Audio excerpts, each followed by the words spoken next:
Sasuke tidak ingin hidup lagi. Dia berdiri di lantai atas gedung. Dia melompat ke bawah.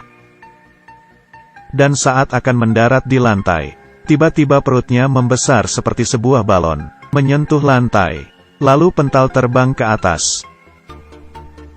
Seorang anak melihat itu dan kaget. Sasuke ingin menghentikannya. Melihat keluar jendela, tiba-tiba tangannya berubah menjadi panjang. Dengan sekuat tenaga menarik, menabrak tiang listrik dan membuatnya rusak. Sasuke tercengang. Apa yang terjadi pada tubuhnya? Dia bergegas mendatangi rumah sakit dan mendeteksi. Akhirnya dokter menenangkan Sasuke. Ini masalah kecil, hanya semua tubuhnya berubah menjadi karet saja. Anda tidak sedang mengerjai saya kan? Menurutmu ini hal sepele? Dokter memintanya mengingat apa yang dia lakukan akhir-akhir ini. Sasuke mengingat dan merasa tidak melakukan apapun. Beberapa hari yang lalu dia membunuh seorang bos mafia. Sasuke tertembak dan melukai ginjalnya. Dia dirawat di rumah sakit. Kemudian saudara gengnya datang menjenguknya, meminta dia memberikan posisi ketua gengnya. Sasuke merasa kesal dan menggigit buah. Buah itu berkulit biru, keras dan sulit dimakan. Dia menggigit dan membuangnya. Tidak lama kemudian, perutnya merasa sakit. Sasuke bergegas berjalan ke toilet.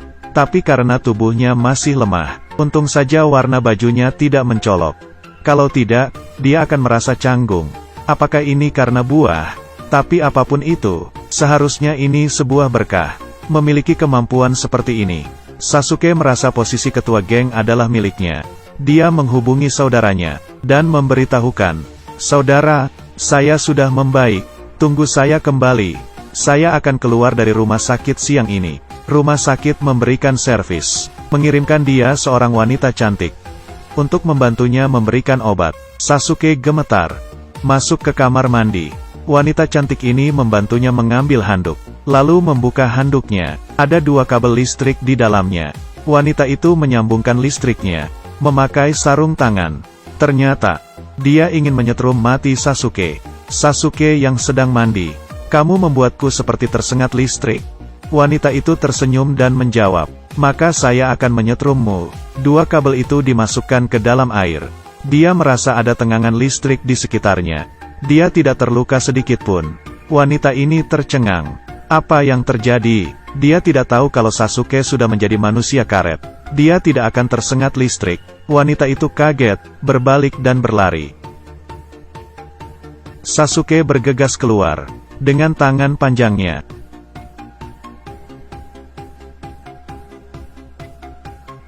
Sasuke mencekik lehernya, bertanya, "Siapa yang menyuruhmu?" Wanita ini tercekik dan hampir mati. "Saudara baikmu, Akiyama." Sasuke berpikir, benar juga. Kalau dia mati, Akiyama akan mengambil posisinya. Dia mengingat kembali. Saat itu seseorang menembaknya. Orang itu adalah Akiyama. Akiyama berusaha membunuhnya. Tiba-tiba ada angin yang meniup dari dalam TV. Tunggu dulu. TV bisa meniup keluar angin. Di TV sedang ada film One Piece. Lalu melihat Luffy, tiba-tiba dengan sebuah lompatan, melompat keluar, dan berdiri di hadapan Sasuke. Dia tercengang. Jangankan Sasuke, saya saja tercengang. "Sutradara, bisakah kamu serius sedikit? Anda yakin cerita ini tidak lari?" Luffy juga tidak peduli dan berdiri di depan Sasuke, mencubit wajahnya. "Saya dengar ada orang yang sama denganku memakan buah itu." Ternyata itu benar. Mereka berdua merasa sama. Mereka mengobrol. Tiba-tiba seorang pria botak masuk ke ruangan, mengeluarkan pistol. Sasuke dengan tangan panjangnya langsung mencekik pria itu. Mengingat Akiyama beberapa kali ingin membunuhnya, Sasuke kehilangan kesabaran dan memaksa pria itu mengatakan yang sebenarnya. Dia segera berganti pakaian dan mencari Akiyama. Anak buah Akiyama mengangkat senjata dan menembak Sasuke. Ternyata peluru tidak bisa menembus tubuh Sasuke. Semua peluru terpental kembali. Dengan tangannya melempar 3 anak buah Akiyama, lalu menimpa mereka dengan telapak tangannya yang besar.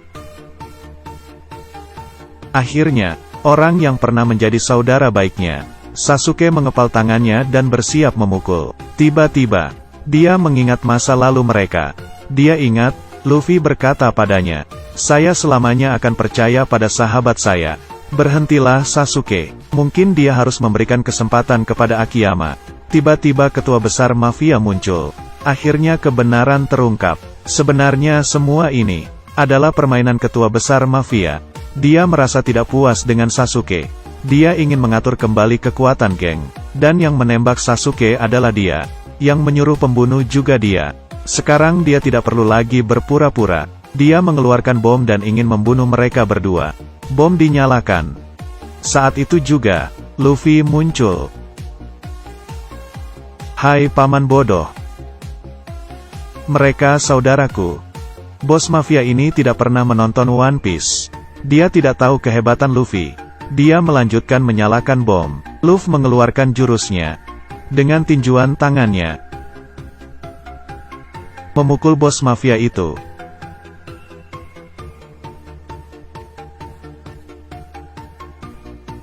Dua saudara baik itu melompat keluar. Akhirnya, mereka lega. Ternyata melihat Luffy berkelahi.